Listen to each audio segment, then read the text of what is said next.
Hey guys, welcome to my video vlog podcast. We're going to talk today about being overwhelmed. Um, so, question is, did you wake up in the middle of the night feeling overwhelmed? When you woke up in the middle of the night feeling overwhelmed, did you feel like a tightness in your chest? Was it difficult to breathe? Did you have like a panic attack?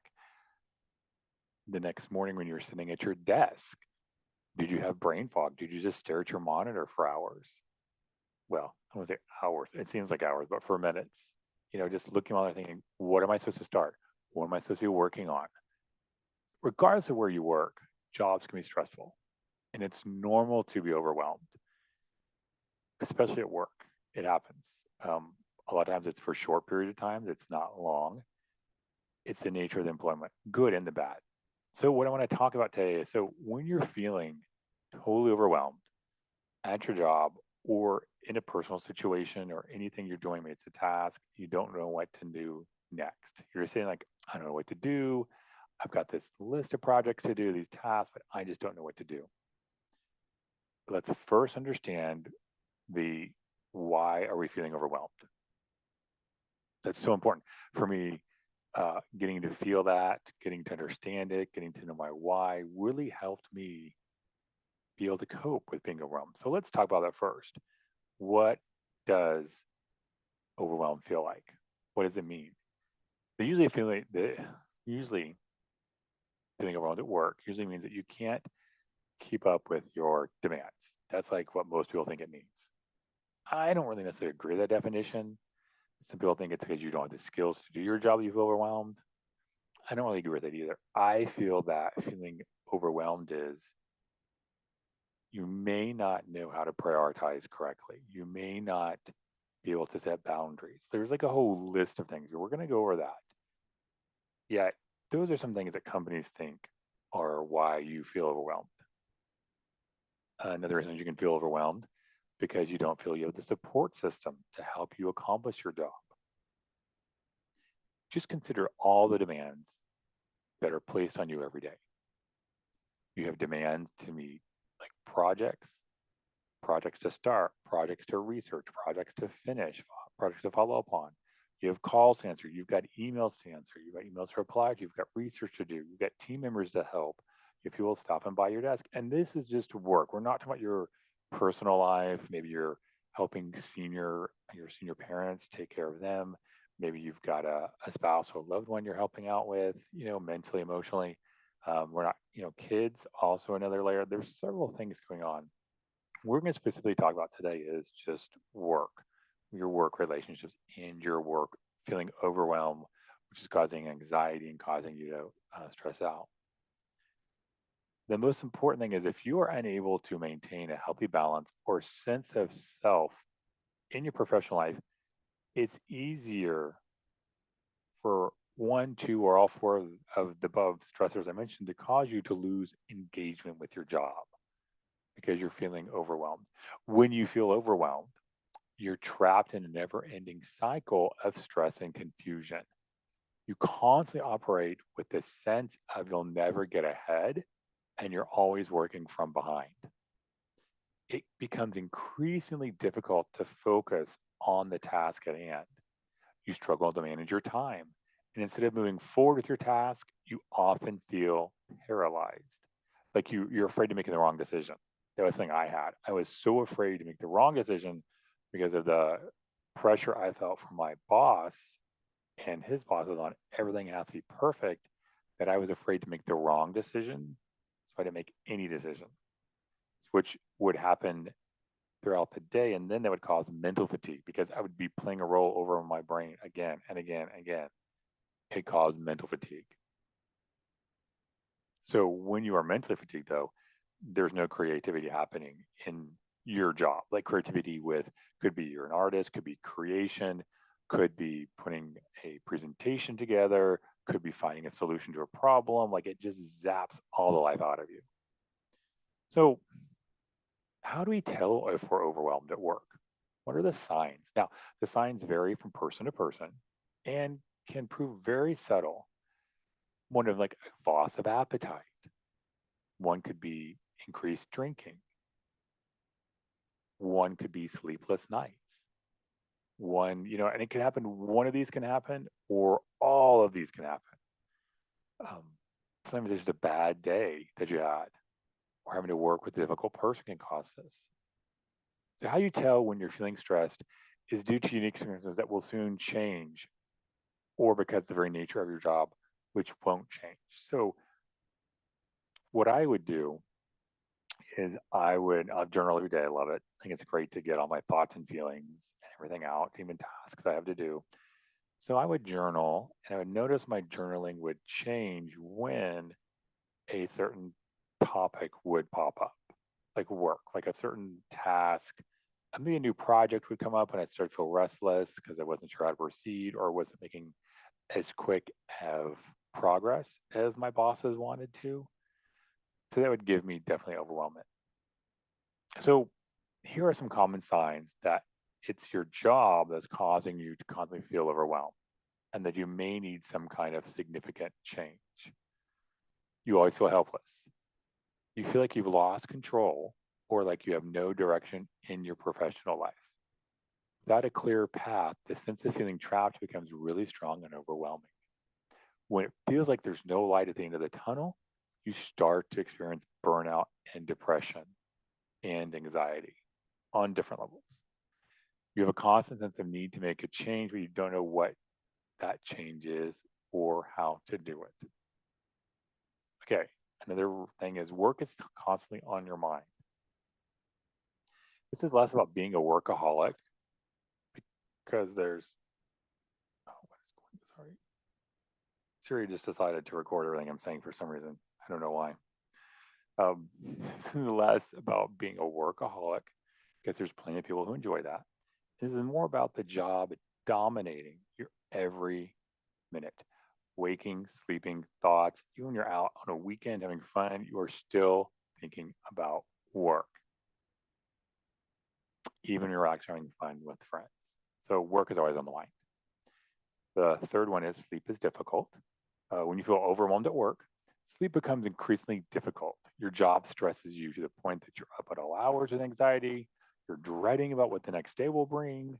You're probably thinking about a list of things you have to do. You're probably sending emails in the middle of the night to yourself on, hey, I need to do this and do this, or writing this down.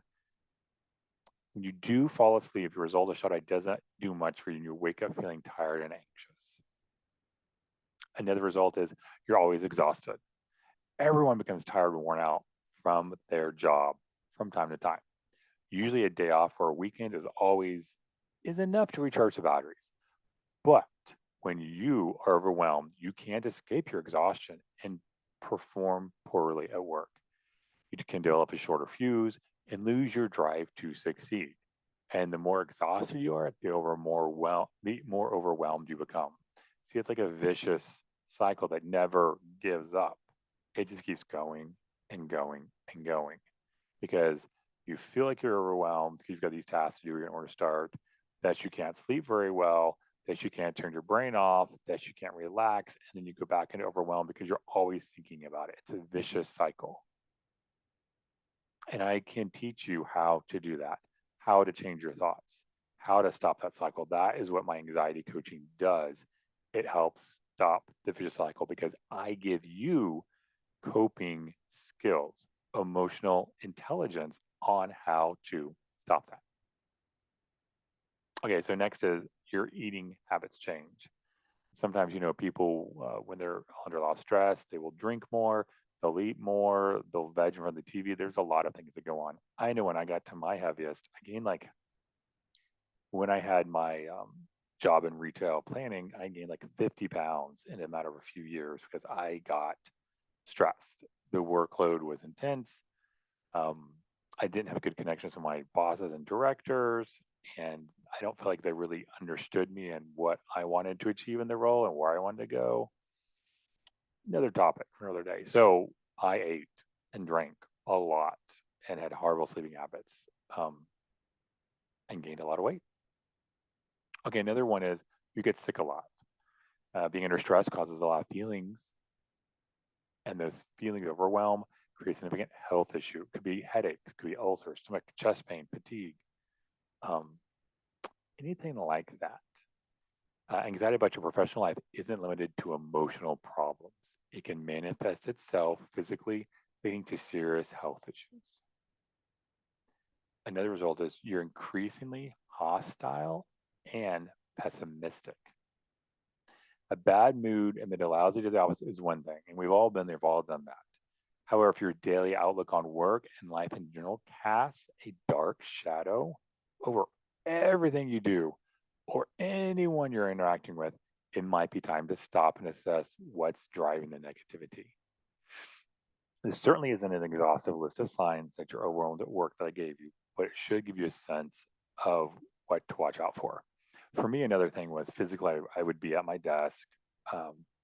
Another way stress would manifest, I could really tell, is I'd be at my desk, I'd be typing and working, and all of a sudden I would feel a tightness in my jaw right about here, like right here, because I was grinding my teeth and not even knowing it.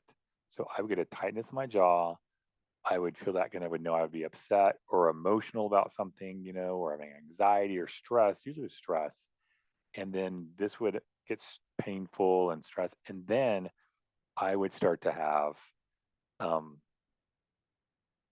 what is it? When you're up your esophagus, I would get stress, you'd feel like, like you get acid, like I get like acid reflux in here. I would start to feel that acidy. So to take some Tums or Pepto-Bismol to kind of calm it down, or mustard. If you're looking for a way to calm a acid reflux, mustard works great. I love mustard, natural product. Tip for the day, mustard. Okay. So here we go. So why do I feel overwhelmed at work? Why are you feeling overwhelmed? And in order to overcome the feelings of burnout and being overwhelmed, you need to know what's causing you to feel that in the first place. That's the most important. Like, why am I feeling this? What's going on? There are many different things that cause you to start feeling completely overwhelmed at work. Um, these are some things that happened with me. Was I feel like I had too much to do and not enough time. Feeling you're being paid fairly for all the work that you do. That was part of the reason for me in one of my jobs. I would say yes to too many requests and would stretch myself thin. I had supervisors who demanded more than my job described. And they had, sometimes a lot of the leaders had unrealistic timelines for tasks to be completed and how quickly they wanted things to be done. Some of the jobs you just kind of learned on the job. So I didn't have the necessary skills to do the job effectively. So I was learning on the job. And that affected me because I wanted to do the job well, quickly, and efficiently. And I don't feel like I had the proper support. Another on the timeline, I would set unrealistic timelines to complete things. Because some of the jobs I was new, I would set a task to complete a job in like 30 minutes an hour. Yet because I was new and I would take longer to do the new program or running the new report or reading my notes or getting help. So I didn't allow for that extra time, and that would stress me out too. So it also be noted that physical and mental disorders can contribute to feeling overwhelmed. For example, if you struggle with anxiety disorder or depression, even a simple task can seem intimidating, let alone your daily work challenge. If you believe that you're experiencing something like this, it's important to seek medical professional help as soon as possible, like a therapist or a counselor, because they can really help you with that. So the next question is, how do we stop feeling overwhelmed at work? Okay, so thankfully, this does not have to be a permanent condition. These things can change. There are concrete actions you can take to relieve the burden you are feeling. So it's important to identify identifying the specifics of what you're feeling, overworked or underappreciated or at the edge of your capabilities. You also take steps to correct your trajectory. Here are the 5 ways in a critical action item to reduce the feeling of being overwhelmed and get your professional life back on track. First thing I suggest is understand the things that trigger you and why you're feeling overwhelmed. Okay, so feeling overwhelmed doesn't come from nowhere. It's rather specific things happen that trigger those feelings. Maybe you feel overwhelmed when your boss makes a last minute request. Maybe it's when you look at your task list and realize there's no way you'll get everything done by the specified due date.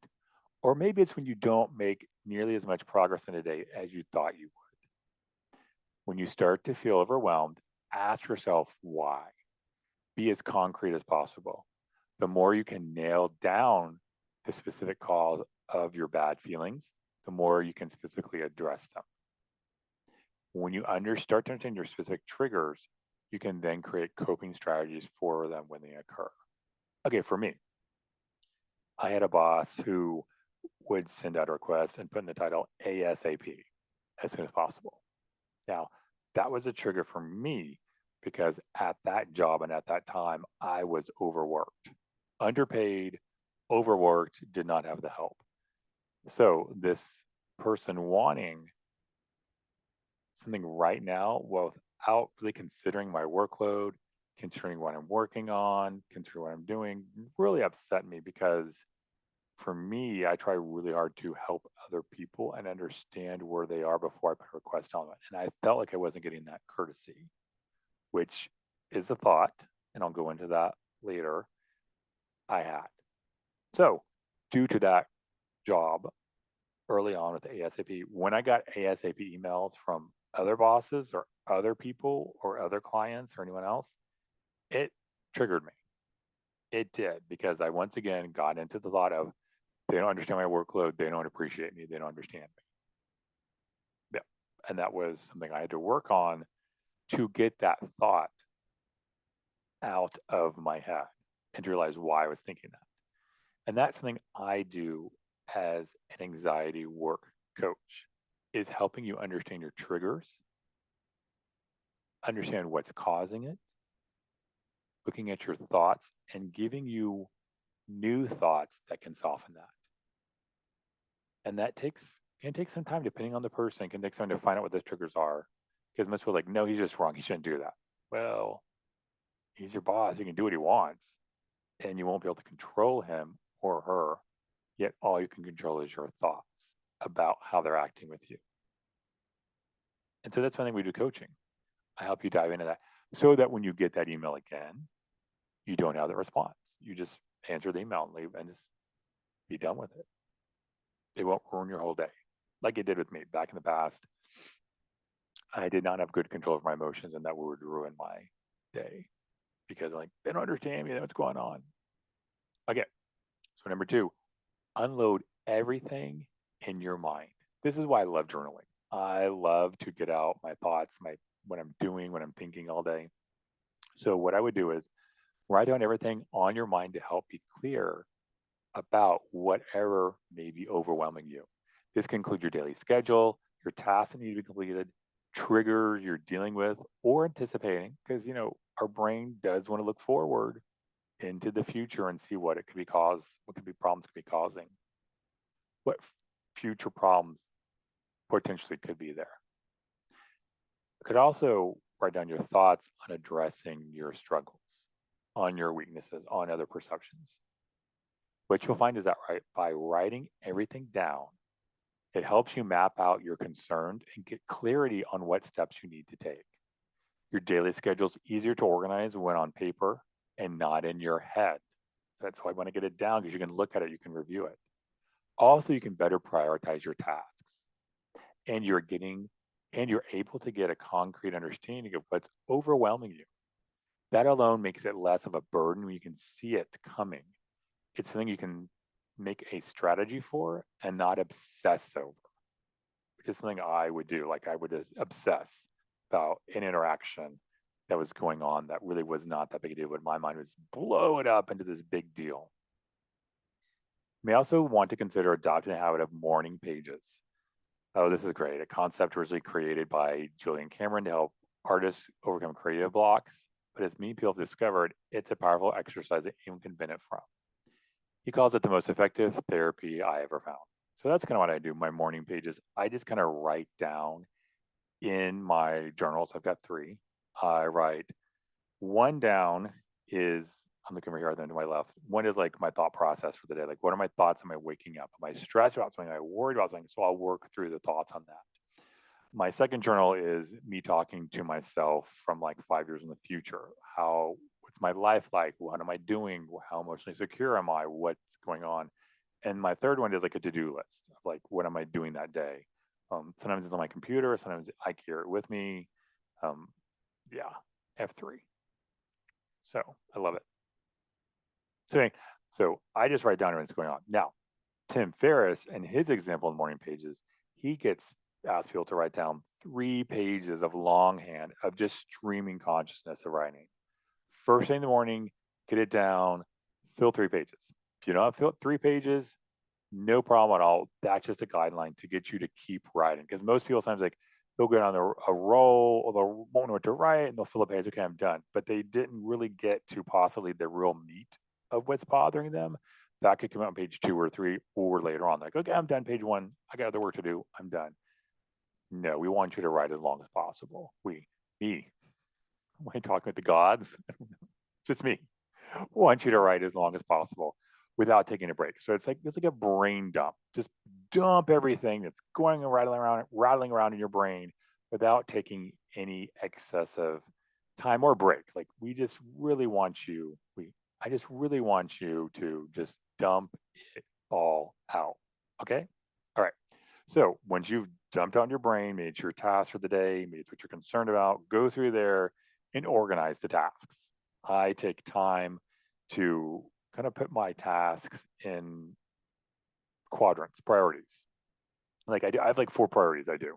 And this is based on the Eisenhower box. This is nothing originally I did. It's the Eisenhower box. And it's important and urgent, do it now. Important but not urgent, so I can schedule some time to complete it if I want to.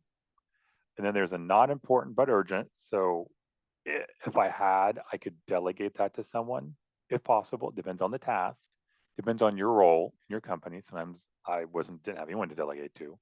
And then the last one is not important and not urgent. So I would take it off or put it on. I have another list of like long-term goals. So what I would do is organize my tasks, important, urgent, important but not urgent, not important but urgent, and then not important and not urgent. And so that would help me get it down and I could see what I needed to do that day.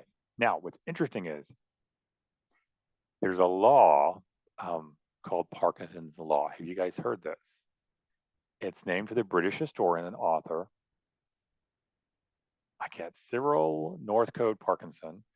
And the law states that your work expands to fill up the time you allocate for its completion. So if you give yourself a week to complete a task that only takes you a couple of hours, you'll unnecessarily draw out that task over a week. Instead of procrastinating the task until the last minute, which typically leads to failing, overwhelmment, and not meeting deadlines. Like some people just put it off, like, okay, Friday, as a report to do, I'll start on like Friday at like 2:00. Yeah, don't do that. I've done that. I perform worse when I do that. Like, cause I get anxiety, I get stress, and I can't think clearly because I'm so stressed with meeting the time frame. So what I started doing is started to break up the larger projects into smaller tasks, each with its own little time frame and deadline for completion. Sometimes I'll put them on the Microsoft Outlook. Okay, research project, 30 minutes or an hour, boom, you're done. Like I just set very specific timelines to get things done because I will fill the task to fit the time frame. Then I work really hard to complete the task by the deadline. I'm not using my hands today. The more consistent I was with this, the more progress I make in short amounts of time, like little like blurps, like sprints, like project completion sprints, like boom, boom, boom. So what's nice was instead of feeling anxious by putting something off closer to the deadline, I felt really good about getting it done now. Really good about that. And one thing I will talk about, because this is kind of like leads into, why do we put something off? Why do we do the task at the last minute? It's because we dread it. Is it because we don't know what to do with it because we're procrastinating? I will get more into those topics later on with that. I'll get more into those later.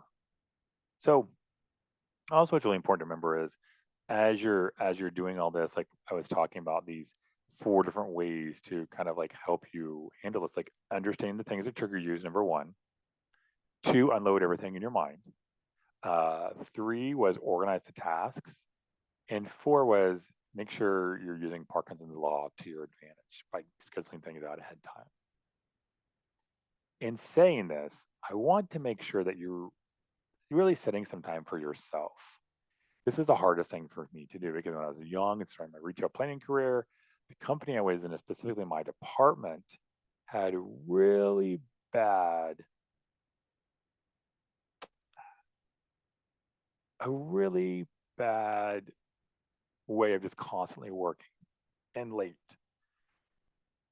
Everyone would work till like 6 p.m. every night. They would eat lunch at their desk. If you left early, you're given like the evil eye. I even felt bad for leaving my desk to go to the bathroom or to get coffee. I felt totally bad about that.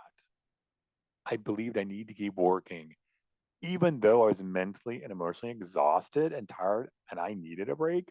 I kept working. Then I would make errors because I was mentally exhausted and tired that I would not be clearly thinking. I've learned now that, usually 90 minutes is as far as I can go on a task without taking a mental break, usually walking around, reading a book, meditating, getting some coffee. Like 90 minutes is usually the point where like, okay, we need to take a break and stop.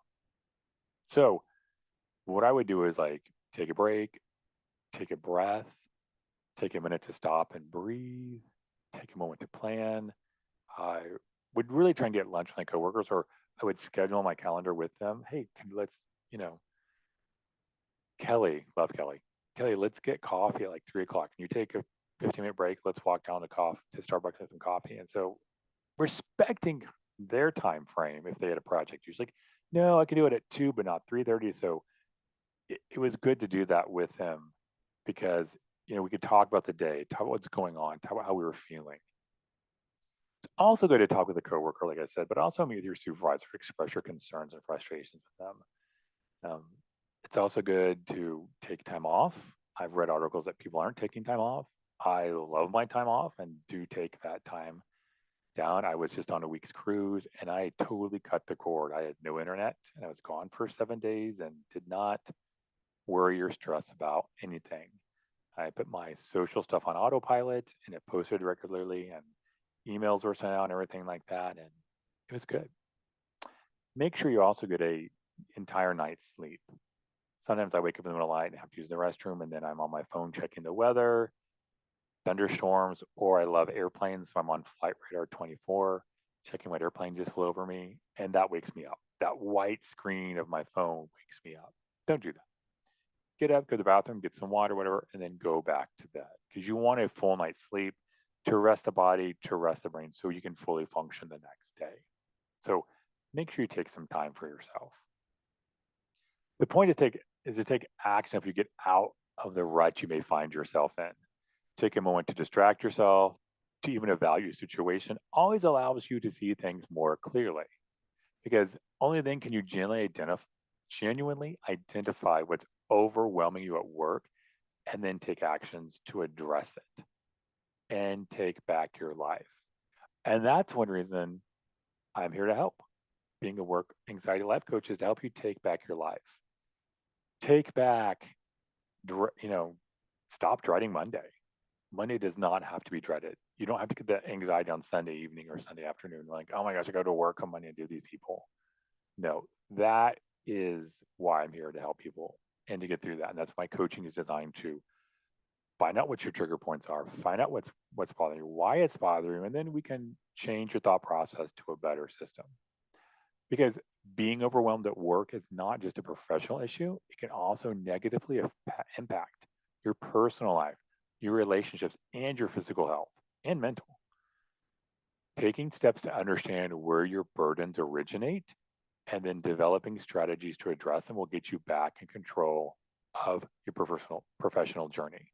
Because that's what you want. You want to enjoy going to work on Monday. You want to be not saying you've got to go, oh my God, I hate work. Like, oh my God, I love work. That's too far on the scale.